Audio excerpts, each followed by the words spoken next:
Hey folks, I haven't posted a video. I posted a short thing up about my dog just half an hour ago.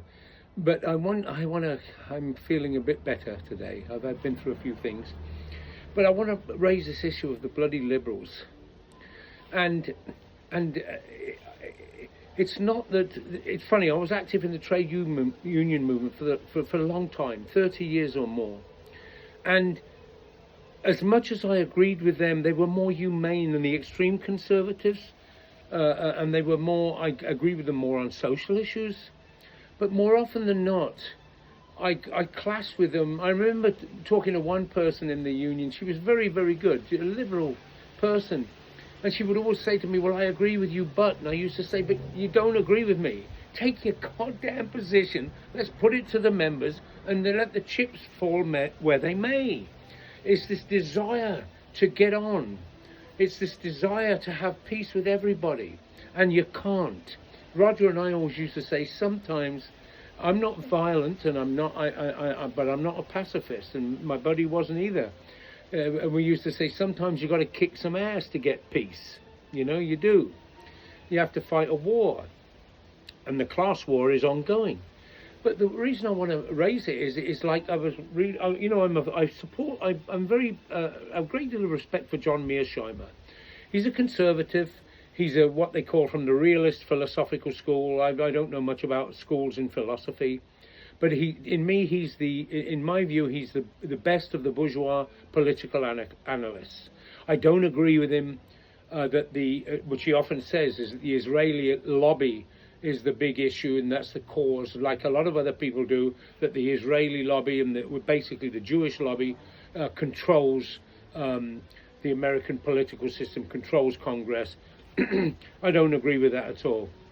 You're saying there that a group, that there's 15 million Jews in the world, a group like that controls this huge, the most powerful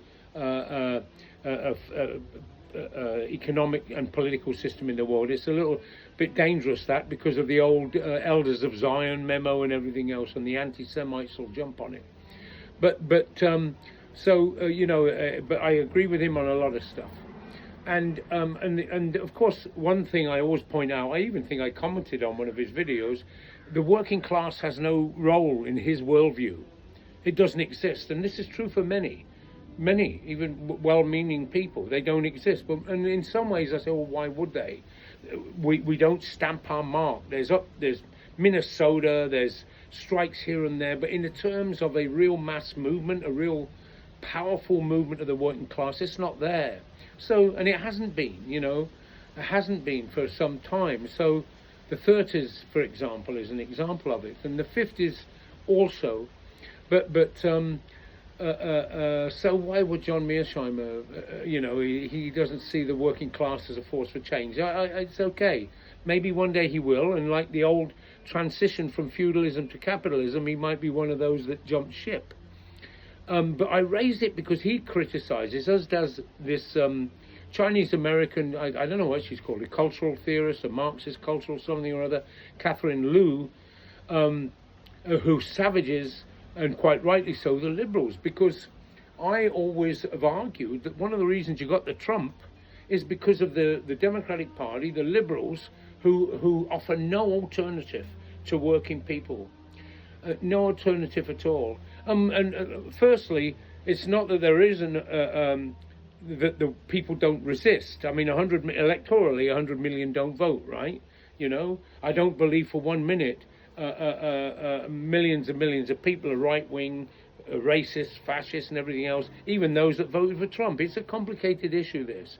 I remember when the people used to say to me about Michigan and Macomb County and how, look, those white racists, it's 94% white, they're racist. And, well, they voted twice against the white people for Obama. They voted twice for Obama against the Mormon guy and everything else. So it's more complicated than that. So I believe the American working class is far more militant and more radical and to the left than they would have us believe.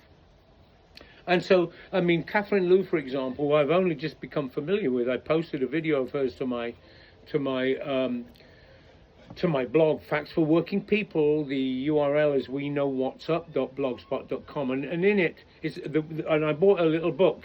I liked the video. It's on my blog, and she has this little book. The book I just bought. It's about 5 years old. It's called Virtue Hoarders.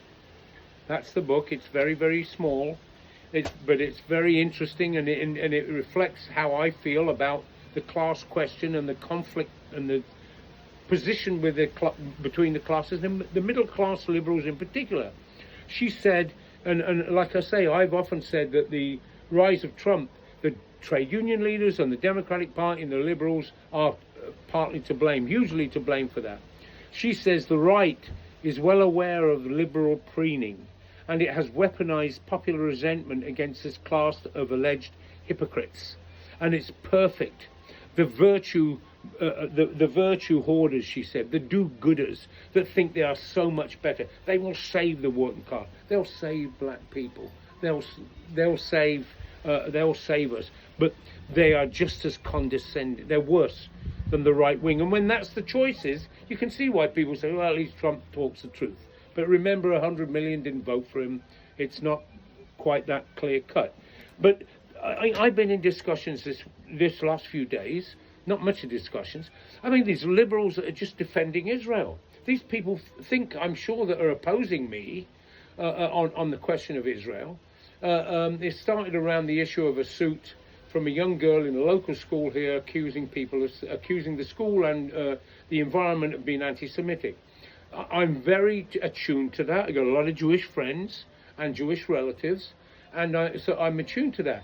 But given the situation in Israel, the Zionists, the genocide, the rotten regime over there, they've almost made anti-Semitism, they've negated it in some ways and made it, taken credibility away from it. And so when somebody says anti-Semitism, my position is, well, were they anti-Israel or are they anti-Jewish? They're very different things. I differentiate between the two. And so I've got these liberals coming in, throwing in the God thing, and they gave them the land, and then anti-Semitism is terrible, but they don't explicitly say. In this case, I know nothing about it. I don't know what the details are, but I'm going to ask. Anytime I hear that from someone about anti-Semitism these days, you have to ask, do you mean you don't support Israel? Well, they called me a Zionist. They said I was supporting, well, have you opposed the Israeli regime, this neo-bloody Nazi regime over there? Have you opposed that? No. Well, and that's going to happen. If you're going to defend genocide, defend what's going on in there, you're going to get attacked. I'm sorry. That's not anti-Semitism. Anyway, so touching on Mearsheimer, I think it's worth watching Mearsheimer if you're a worker. He's not an ally of ours. He's a bourgeois strategist. I think he's the best of them. And lastly, I'll say this because I'm getting up in the time again. As far as Tucker Carlson, Candace, what her name, Williams, I think her name is. As far as them, yes, we should welcome them. We should welcome them because it's divisions within the enemy's camp. There's nothing progressive about them. They're our enemies.